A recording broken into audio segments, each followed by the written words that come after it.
کی باتوں کو لبرل لوگ پاگل پن اور دیوانہ پن کہتے ہیں یہ پرانے زمانے والی باتیں، یہ مولوی لوگ زمانے کے حساب سے چل ہی نہیں سکتے.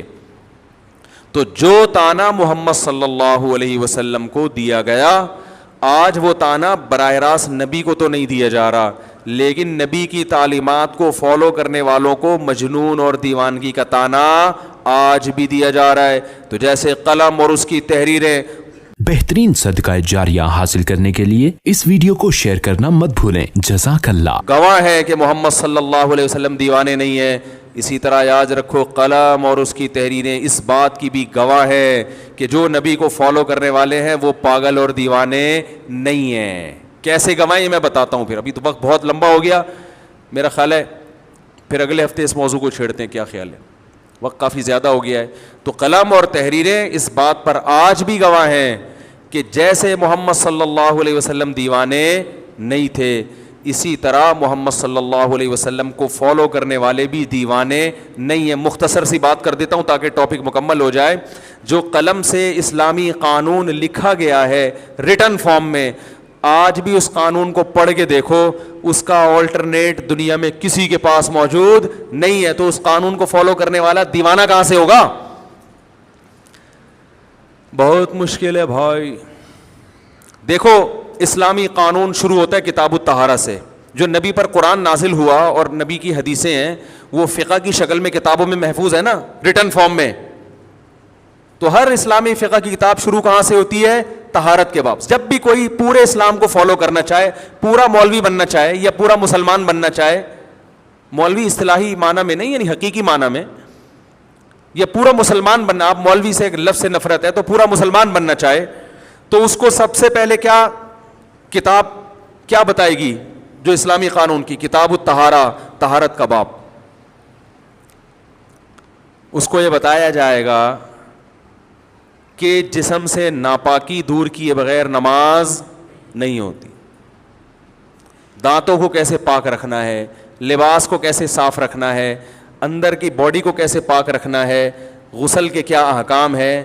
کیا پاگل لوگ ایسی تعلیم سکھاتے ہیں بھائی؟ صاف ستھرے رہنے کے طریقے سکھا رہے ہوتے ہیں. یہ طریقے آج تک گوروں کے پاس نہیں ہیں. گورے نہیں جانتے غسل جنابت کیا ہوتا ہے، طہارت کیا ہوتی ہے. ان کے ہاں کلین کا لفظ ہے، نیٹ اینڈ کلین. یہ طہارت کا ترجمہ نہیں ہے، یہ پاکی کا ترجمہ، یہ صفائی کا ترجمہ تو ہے، پاکی کا نہیں ہے. طہارت کا لفظ انگلش میں ہے ہی نہیں. یار کیا ہو گیا؟ آپ بول لیا کرو نا. کہہ رہے نہیں بالکل بھی مشکل نہیں ہے، بہت آسان ہے مفتی صاحب. لفظ ہی نہیں ہے یہ ان کی ڈکشنری میں. تو یہی وجہ ہے کہ جب اسلام دنیا میں آیا تو دنیا میں صفائی ستھرائی کا یہ گورے خود لکھتے ہیں کہ ہم نے صفائی ستھرائی کہاں سے سیکھی ہے؟ مسلمانوں سے سیکھی ہے. میں نے ایک گورے کی تحریر خود پڑھی ہے. اس نے کہا اگر اسلام دنیا میں نہ آتا، دنیا گندگی کا ڈھیر ہوتی اور غلاظتوں کا ڈھیر ہوتی، کیونکہ انسان سے سیکھتا ہے. دیکھو اب لوگ یورپ سے صفائی سیکھتے ہیں نا، ویسے آپ ان کو صفائی پر پورا بیان کرتے نہیں ہوں گے. جب یورپ گھوم کر آتے ہیں، یار روڈ ایسے صاف، یار پیک پھینکنے پر پابندی، پھر یہاں آئیں گے تو ان کو چھینکیں آنا شروع ہو جائیں گی. ٹھیک ہے نا، کہ یار یہ گندگی. تو انسان سے سیکھتا ہے. تو گوروں نے کہاں سے سیکھی ہے؟ یہ اسلام سے، مسلمانوں سے سیکھی ہے. وہ الگ بات ہے پھر مسلمانوں نے پان کی پیکیں اور گٹکے دیواروں پہ پھوڑ کے وہ اسلامی تعلیمات ہی کو مس کر دیا. تو کتاب الطہارہ سے پتہ چلے گا کہ ان احکام کو فالو کرنے والے دیوانے نہیں ہیں. پھر نماز ہے.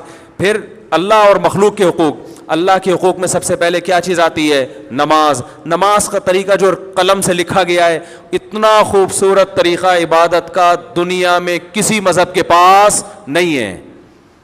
کمپیئر کر کے دیکھ لیں آپ. یوٹیوب پہ لکھیں کہ مسلمانوں کا عبادت کا طریقہ اور دیگر مذاہب کا، لکھ لیں آپ مسلمانوں کی عبادت گاہیں اور دیگر مذاہب کی. آپ کمپیئر کر کے دیکھیں گے، آپ کہیں گے یار ایسا خوبصورت عبادت کا طریقہ یہ کسی پاگل اور دیوانے کا پیش کردہ نہیں ہو سکتا. فجر کی نماز دیکھو، ٹائم دیکھو کتنا پیارا وقت ہے. صبح اٹھو، دانت صاف کرو اور پھر وضو کر کے ہاتھ باندھ کے امام کے پیچھے کھڑے ہو جاؤ, وہ اللہ کی حمد و ثنا کرے گا, پھر سورہ فاتحہ کر کے دعا مانگے گا, پھر اس کے بعد اللہ نے جو کلام نازل کیا اس کی تلاوت کرے گا, اس کلام کے احکام بڑے زبردست ہیں, پھر رکوع کرے گا, سبحان ربی العظیم, پاک ہے میرا رب جو سب سے زیادہ عظمت والا, پھر کھڑا ہو جائے گا سجدے میں جانے کے لیے, ربنا لک الحمد, اے ہمارے رب تیرے ہی لیے حمد ہے, پھر سجدے میں اپنی ناک اور پیشانی پاک زمین پہ, پاکی ضروری ہے, صاف ستھری ہو, پاک زمین ہو, وہاں سر رکھے گا اور کہے گا سبحان ربی الاعلیٰ, پاک ہے میرا رب جو سب سے اعلیٰ اور برتر ہے. رب کی عبادت کا اس سے بہتر طریقہ دنیا میں کوئی بنا سکتا ہی نہیں ہے. پوری نماز کو دیکھ لو, آپ نماز کے اوقات کو دیکھ لو, پھر اس میں حج ہے, رمضان کے روزے ہیں, ہر چیز کو دیکھ لو. پھر اس کے بعد فقہ کی کتابوں میں حقوق العباد کا چیپٹر شروع ہوگا. حقوق العباد میں سب سے پہلے کیا ہیں؟ خرید و نکاح اور طلاق کے احکام. اتنے بہترین احکام دنیا میں کسی مذہب کے پاس نہیں ہیں. اس میں مرد پہ ذمہ داریاں ڈالی گئی ہیں, عورت کو ذمہ داریوں سے آزاد کیا گیا ہے. مہر مرد دے گا, نان نفقہ مرد کے ذمے ہیں, تبتغوا باموالکم, رہائش دینا مرد کے ذمے ہے. بہت سارے حکام ہیں. زنا پر پابندی لگائی جا رہی ہے. پھر اس کے بعد خرید و فروخت کے حکام ہیں, سود پر پابندی جو معیشت کا بیڑا غرق کر دیتا ہے. بہت سارے حکام بیع و شرا کے دیے. تو یہ سارے احکام جب آپ پڑھیں گے بھائی, ان احکام کو فالو کرنے والے دنیا کے مہذب ترین لوگ ہو سکتے ہیں جو ان کو فالو کرے گا. پاگل اور مجنون اور دیوانے, دقیانوس اور پرانے نہیں ہو سکتے. نہیں آ رہی سمجھ میں؟ تو پھر جیسے چل رہے ہیں ویسے ہی چلتے رہیں. کیا خیال ہے بھائی؟ جیسے چل رہے ہیں, گٹکا بھی تو ٹھیک ہے نا, گٹکے بھی دکان ہے, گٹکا کھانے والے کیا انسان نہیں ہوتے؟ جب ہم لوگوں کو بتاتے ہیں نا یار یہ کرو تو وہ کرو, تو کیا کہتے ہیں لوگ؟ کہتے ہیں جو یہ نہیں کرتے کیا وہ انسان نہیں ہوتے ہیں؟ بھائی انسان تو ہیروئن پینے والے بھی ہوتے ہیں. اور نشے پر پابندی لگائی اسلام نے. اسلام نے سب سے کم ریشو شراب کا کس میں ہے؟ مسلمانوں میں. یہ اسلام کی وجہ سے ہے, حکومت کی قانون کی وجہ سے تھوڑی ہے, ورنہ شراب تو جگہ جگہ بک رہی ہے, لوگ خرید رہے ہیں, تو اسلام نے یہ روکا ہوا ہے. آج بھی یورپ اور مغربی ممالک شراب پر پابندی نہیں لگا سکتے, نہیں ممکن نہیں ہے اس سے بچنا.